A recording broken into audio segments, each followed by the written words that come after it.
Today, let's talk about the classic horror movie Wrong Turn, which is considered a classic in the genre. The appearance of the cannibals in the film always sends chills down your spine. The tale begins with a couple climbing a cliff. Rich is moving quickly and soon leaves his girlfriend behind. Hallie isn't very strong physically, and she slips, almost falling. Thankfully, the safety rope prevents her from falling into the abyss. But Rich only asks if she's okay and urges her to hurry up. After saying that, he goes ahead to scout the path. Hallie calls for Rich to help pull her up, but after yelling for a while, there's no response. Suddenly, Rich appears, and a drop of blood lands on Hallie's face. She's stunned by this unexpected turn of events. Before Hallie can react, Rich's lifeless body is thrown down the cliff. Suddenly, Hallie feels the safety rope pulling strongly upward. She realizes something is wrong. If she's pulled up the cliff, her fate will be the same as Rich's. So, she pulls out a knife and cuts the rope. She initially plans to use Rich's safety rope to descend, but the rope is just out of her reach. After struggling, she loses strength and falls. By now, Rich is already lifeless. Then, a loud roar comes from the woods behind her. Hallie doesn't have time to think. She gets up and starts running towards the road. Finally, she sees a car, and it seems like a glimmer of hope for survival. But she accidentally trips over a preset steel wire. The story takes place in a forest in West Virginia, North America. This forest is sparsely populated and spans a massive 400 million hectares. Reports have circulated about a local urban legend. The forest is said to be home to a group of cannibals. Due to inbreeding, their genes mutated, causing severe deformities in their faces and altering their mental state. Anyone who passes through the forest is said to disappear without a trace. However, it's just an urban legend. Nobody really believes in it. The newspapers only report the missing persons, but no one has ever actually seen the cannibals. Soon after, a medical student named Chris receives a notification for an interview and is told to arrive within 3 hours. However, his originally smooth journey is interrupted by a traffic accident ahead. In a hurry, he approaches a truck driver to inquire about the situation. The truck driver tells him that a chemical transport vehicle has overturned up ahead, causing a traffic jam. He doesn't know how long it will take to clear the road. Seeing no other option, Chris decides to take a detour and find a smaller road. On the way, he calls his company to let them know he might be late, but as he's talking, his phone suddenly loses signal. After driving for a while, he sees a gas station sign and thinks of borrowing a phone there. When he arrives at the gas station, he notices many abandoned cars around, indicating it has been deserted for a long time. The station's owner, an elderly man, sits outside drinking a beverage, behaving in an oddly peculiar manner. When Chris tries to make a call, he realizes the phone is completely unresponsive. Seeing that the only phone is unusable, he decides to check the map for a shortcut. A road marked with a red line catches his attention. After figuring out the route, Chris gets up to leave and makes sure to thank the old man, wishing him well. But after Chris walks away, the old man says something that feels oddly meaningful. You're the one gonna need to take care. Not long after, Chris encounters a fork in the road. One path goes straight, while the other turns. Relying on his memory of the map, Chris chooses the winding road. This road is very narrow, and the surroundings feel eerily quiet. Suddenly, the sight of an animal carcass by the roadside catches his attention. Chris feels something is off. Before he can process it, he crashes into a car in the middle of the road. Although his car is damaged, fortunately, he is unharmed. At this moment, a few people approach to check on the situation. Chris explains that it was an accident, as he was distracted and didn't notice the car. What he finds odd, however, is why their car is parked in the middle of the road. They explain that a wire on the ground punctured their tires. Jesse then notices that one end of the wire is tied to a tree, suggesting someone may have deliberately set the trap. However, they can't afford to focus on that right now. The key is to find a way to leave this place. Jesse suggests checking if there's a gas station nearby where they can call for help. Chris replies that he just came from a gas station, but there was no signal there. Seeing that there's nothing around, they decide to move forward to seek help. Evan and Francine stayed behind to watch the cars, and they wanted to take advantage of the other's absence to get intimate. Little do they know, a pair of eyes from the woods are watching them. Meanwhile, the others continue looking for help. Carly and Scott, walking behind, are chatting. They are about to get engaged and plan to go on a beach vacation this weekend. While talking, Scott spots a campfire. Chris immediately senses that there must be others nearby. The scene shifts to Evan and Francine, who are searching through the two cars for some food.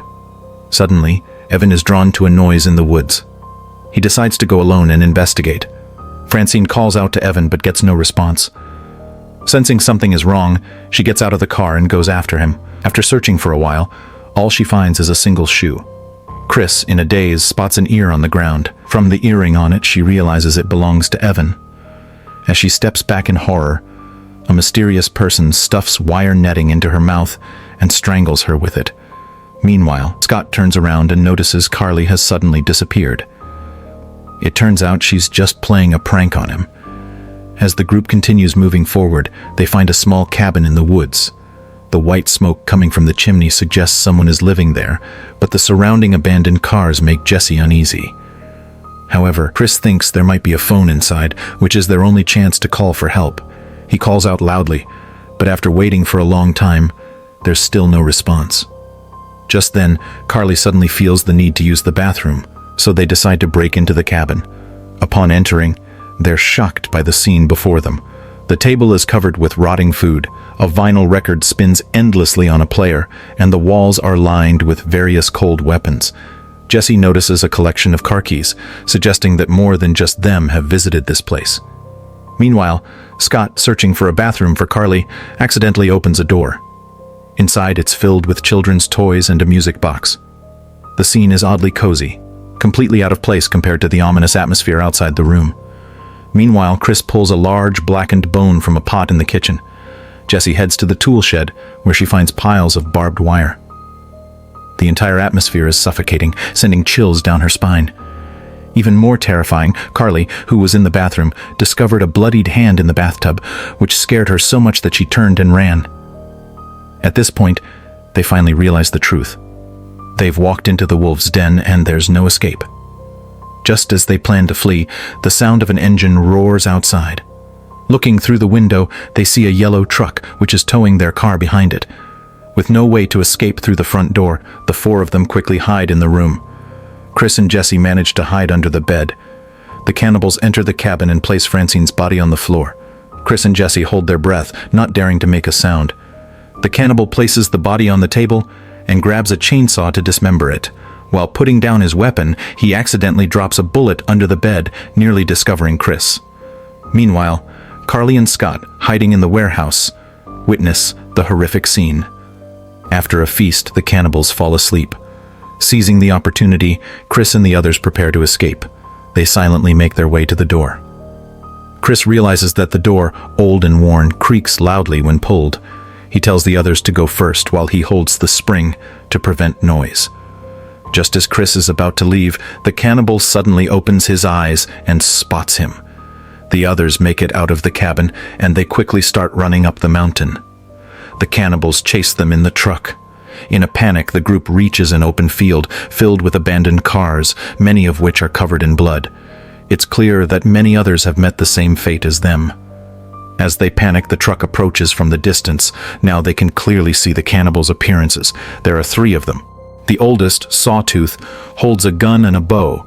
The second, One Eye, wears a red shirt. And the smallest, Three Finger, is the youngest. At this point, Chris comes up with a plan. One of them will distract the cannibals, while the rest escape in the truck. Without hesitation, Chris volunteers to sacrifice himself and runs out to lure the cannibals. Sure enough, Sawtooth hears the noise and shoots, hitting Chris in the thigh. Seeing the cannibal closing in on Chris, Scott rushes out to divert their attention. Fueled by adrenaline, he runs faster than ever. Despite Sawtooth firing multiple shots, he fails to hit Scott. The 3 cannibals begin chasing after Scott. Meanwhile, Jesse and Carly help Chris toward the truck. When they reach the truck, they open the door, only for Evan's body to fall out. At this point, they can't afford to hesitate. They quickly get into the truck and start the engine, intent on getting away. They rush toward Scott, hoping to rescue him in time, but Sawtooth, being very familiar with the terrain, easily catches up to Scott. When the distance is close enough, he takes out his bow and shoots an arrow at Scott. Carly watches in horror as her boyfriend dies right before her eyes. As they are stunned by the scene, an arrow flies toward them, narrowly missing them. There's no time to grieve. They must drive away immediately. Meanwhile, Scott is taken back by the cannibals. Carly, devastated by the loss of her boyfriend, breaks down in tears. Jesse tries to comfort her, reassuring her that they will be okay, that they will survive. Just as they think they've made it through, a tree trunk blocks their way. The truck gets stuck in the mud and can't move. Reluctantly, they abandon the truck and continue on foot. Carly, overwhelmed by grief, says she no longer wants to keep going. She just wants to stay there. Jesse pleads with her, telling her not to let Scott's sacrifice be in vain. "We have to survive, or everything he did will have been for nothing." After some encouragement, Carly finally agrees to keep going. They continue searching for a way out of the forest. Suddenly, a watchtower comes into view, giving them a glimmer of hope. They decide to climb it to see if there's any kind of communication equipment or a way out. When they reach the top, they realize that the forest stretches endlessly, with no clear boundary in sight. Luckily, Jesse finds a medical kit in the cabin of the tower, which will help treat Chris's wound. Carly discovers a glowing stick, the only source of light in the tower. After rummaging through the supplies, they find a working radio. Though it works, the signal is weak, and no one responds. At that moment, Chris looked out the window and saw a cannibal holding a torch, standing right beneath the lookout tower. He urgently tells Jesse to cover up the glow stick to avoid giving away their position. At that moment, the radio suddenly came to life. It was a reply from the police department, asking for their exact location, and the sound broke the silence of the forest and allowed Cannibal to discover their location. Desperate not to be caught, Chris blocks the entrance with a large crate, just when they thought they were safe. The cannibals, having suffered some injury, retreat temporarily. As they try to use the radio again, white smoke begins to fill the room. The cannibals have set fire to the lookout tower. Carly completely loses it. She wants to break the window and jump, preferring to die from the fall rather than burn alive. This gave Chris an idea. Looking at the tree opposite the watchtower, he came up with a plan.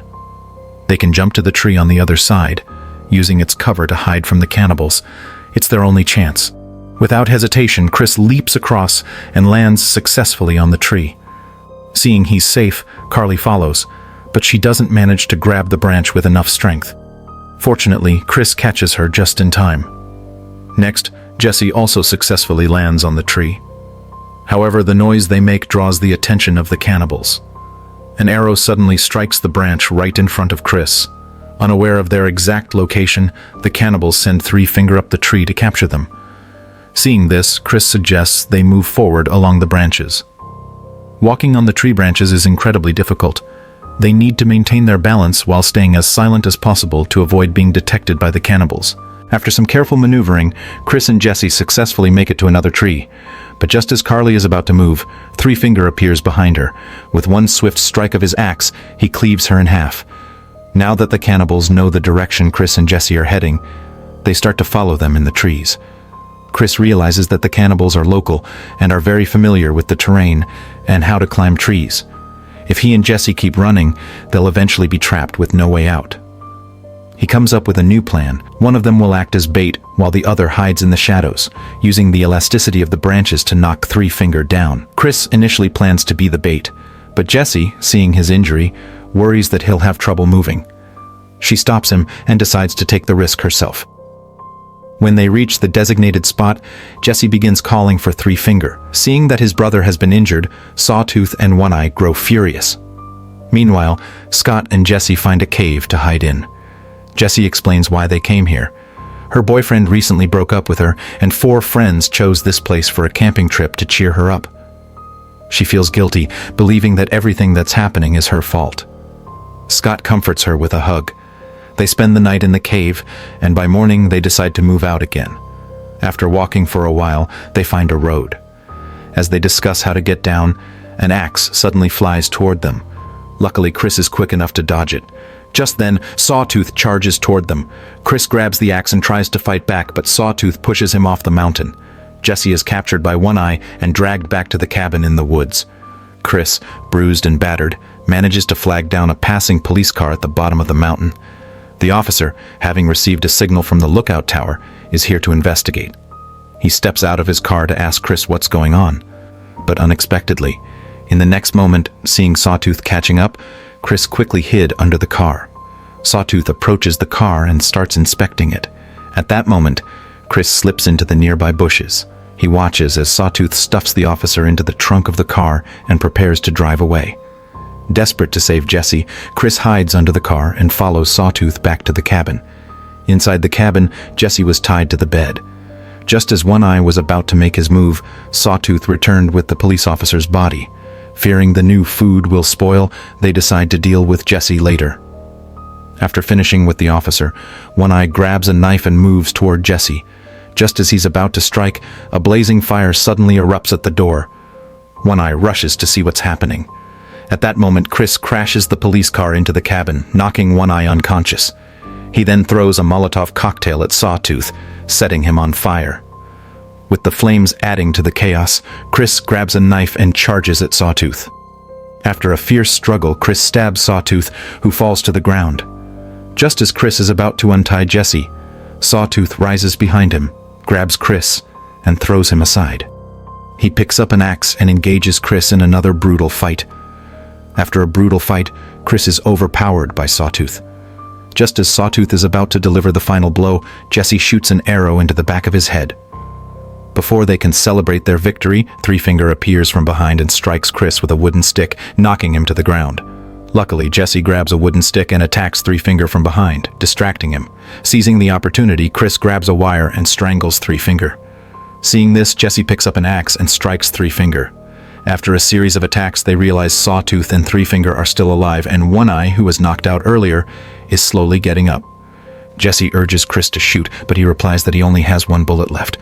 Thinking quickly, Chris uses the last bullet to shoot the police car's fuel tank, causing an explosion. Jesse and Chris then drive away in the cannibals' truck, arriving at the gas station. The old man quickly shuts the door upon seeing them. Chris tore the map off the wall and, together with Jesse, successfully escaped the forest. Later that night, a police officer notices that the officer who had gone to investigate earlier has not returned. He arrives at the cabin to investigate. As he walked into the cabin, a dark figure slowly appeared behind him, and that's where the story ends. Thanks to everyone for the support.